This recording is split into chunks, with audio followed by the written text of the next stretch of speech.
जय श्री नारायण मित्रों, आज की वीडियो में हम जानेंगे गरुड़ पुराण के पहले अध्याय के बारे में। नमस्कार दोस्तों, स्वागत है आप सभी का हमारे चैनल में। आपसे अनुरोध है कि चैनल को सब्सक्राइब करें और कमेंट में जय श्री नारायण लिखकर परमात्मा को अपना आभार व्यक्त करें। प्राचीन समय की बात है कि नैमिषारण्य क्षेत्र में शौनक आदि ऋषियों ने अनेक महर्षियों के साथ 7000 वर्ष पर्यंत चलने वाले यज्ञ को प्रारंभ किया था, जिससे उन्हें स्वर्ग की प्राप्ति हो सके। उस क्षेत्र में सूत जी पधारे, तब ऋषियों ने उनका बहुत आदर सत्कार किया, क्योंकि सूत जी पौराणिक कथा कहने में सिद्धेश थे और उन्होंने विभिन्न रूपों से अनुभव प्राप्त किया हुआ था। इसीलिए सारे ऋषियों ने उनसे कहा, आप हमें इस संसार, भगवान, यमलोक तथा दूसरे शुभ अशुभ कर्मों के बारे में बताएं, जिससे मनुष्य किस रूप को प्राप्त होता है, इसका ज्ञान हमें देने की कृपा करें। सूत जी ने कहा, इस संसार जगत के निर्माता भगवान विष्णु हैं। वह जल में रहते हैं, इसीलिए उनका नाम नारायण है। वह लक्ष्मी जी के पति हैं। भगवान विष्णु ने हर युग में भिन्न भिन्न अवतार धारण करके पृथ्वी पर जन्म लिया है, ताकि वह अधर्म का नाश कर सकें और पृथ्वी की रक्षा कर सके। भगवान विष्णु ने राम का अवतार लिया और लंका के राजा रावण का वध करके अधर्म को खत्म किया। उन्होंने नरसिंह रूप में राजा हिरण्यकश्यप का वध करके भक्त प्रहलाद एवं दूसरी प्रजा की रक्षा की। भगवान विष्णु ने वराह रूप में भी अवतार लिया, ताकि पृथ्वी का उद्धार कर सके, और फिर मत्स्य रूप में अवतार लिया। वेद व्यास जी भगवान विष्णु के ही अंश हैं। वेद व्यास जी ने यह पुराणों की रचना की है। कहा जाता है कि एक सर्वोत्तम वृक्ष भगवान विष्णु है, उसकी जड़ मूल धर्म है, उसकी शाखाएं वेद हैं।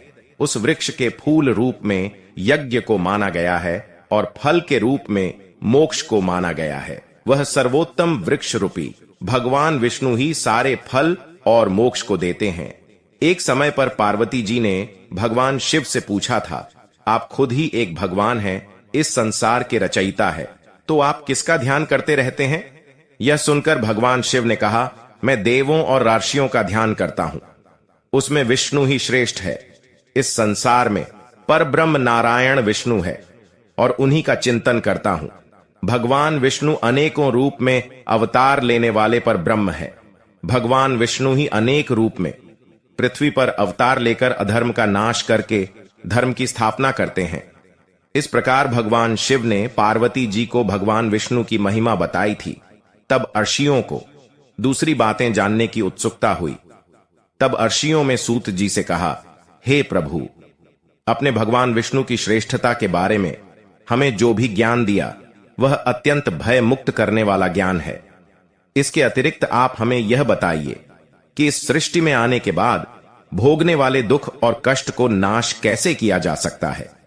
कृपा करके इसका उपाय हमें बताइए। आपके पास इस लोक एवं परलोक के दुखों का निवारण करने का ज्ञान है।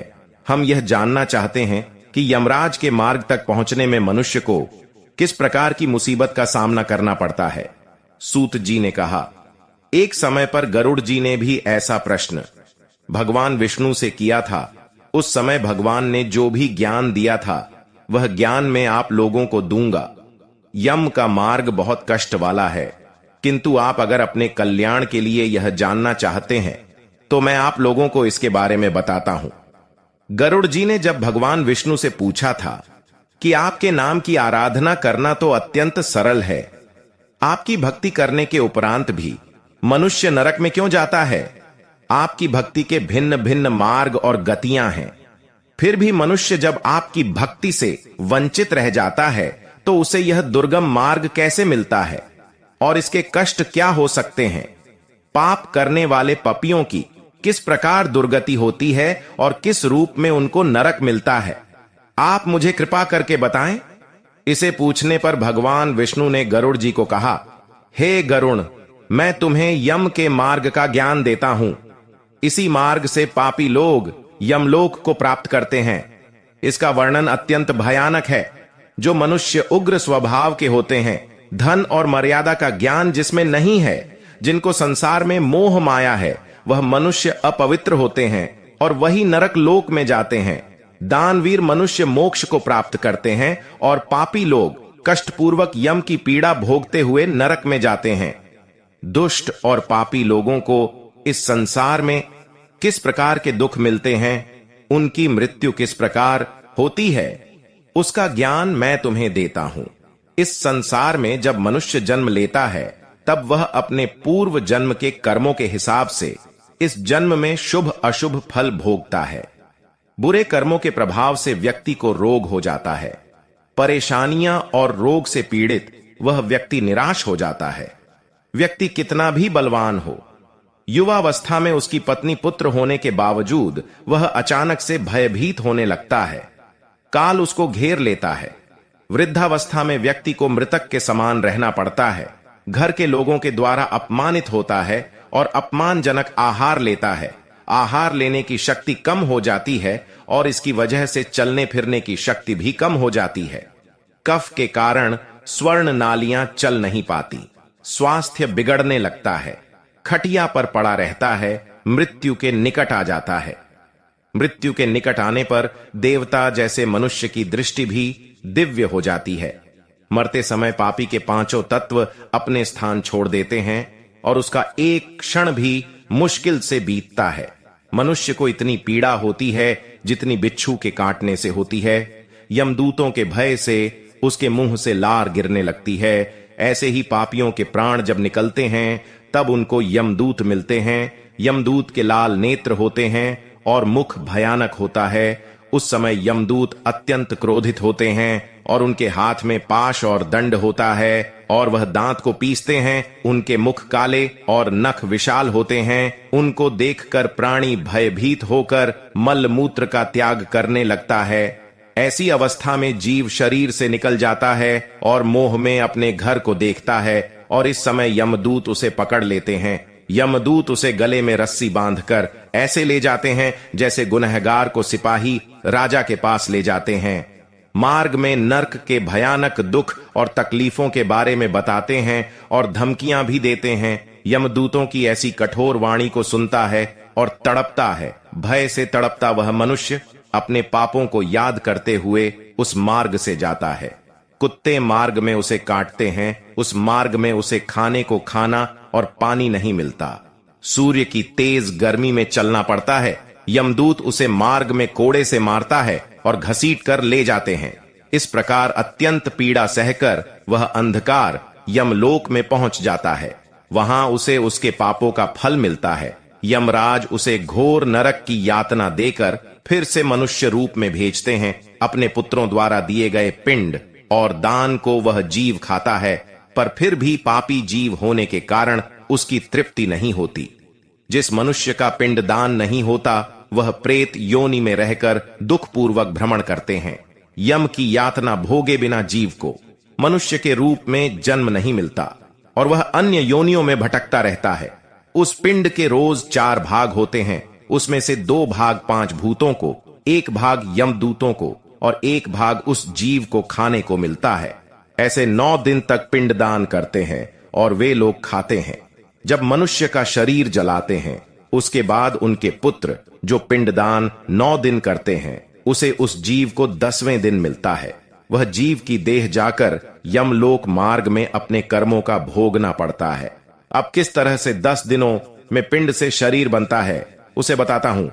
पहले दिन के पिंड से सिर, दूसरे दिन से गर्दन और कंधा, तीसरे दिन से हृदय, चौथे दिन पीठ, 5वें दिन नाभि, छठे दिन कमर, गुदा, लिंग और मांस के पिंड आदि बनते हैं। 7वें दिन हड्डी और 8वें 9वें दिन जाकर पैर और 10वें दिन के पिंड से इस शरीर में सुख सुविधा तृषा की उत्पत्ति होती है। इस तरह पिंड से शरीर उत्पन्न होता है और फिर 11वें और 12वें दिन के श्राद्ध में 2 दिन तक भोजन करता है। 13वें दिन वह जीव यमदूतों से बंधा हुआ अकेला संसार में आता है। हे गरुण वैतरणी को छोड़कर केवल यमलोक 86,000 योजन विस्तीर्ण है। अब इस जीवन में रोज 24 घंटे में क्रमशः 2047 योजन यमदूतों के संग निरंतर चलना पड़ता है। चलने वाले इस मार्ग के अंत में 16 ग्राम पड़ते हैं। उनको पार करके धर्मराज के नगर में वह पापी जीव पहुंच पाता है। उन सब नगर के नाम कुछ इस प्रकार हैं: सौम्यपुर, सौरिपुर, गंधर्वपुर, शैलगाम, क्रौंचपुर, विचित्र भवन, बहवापतपुर, दुखपुर, नानाक्रंदपुर, सुतप्त भवन, रौद्रपुर, पयोवर्षणपुर, शीताडयपुर और बहुभीतिपुर के नाम से जाने जाते हैं।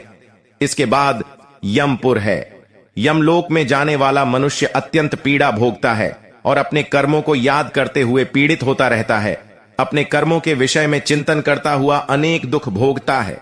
इस पर भी यदि वह दोबारा जन्म प्राप्त करता है तब उसी प्रकार भगवान को भूलकर कर्म करता है। और आगे भगवान विष्णु की महिमा तथा उनके अवतारों का वर्णन जानते हैं। 14वें अवतार में उन्होंने नरसिंह का रूप धारण किया।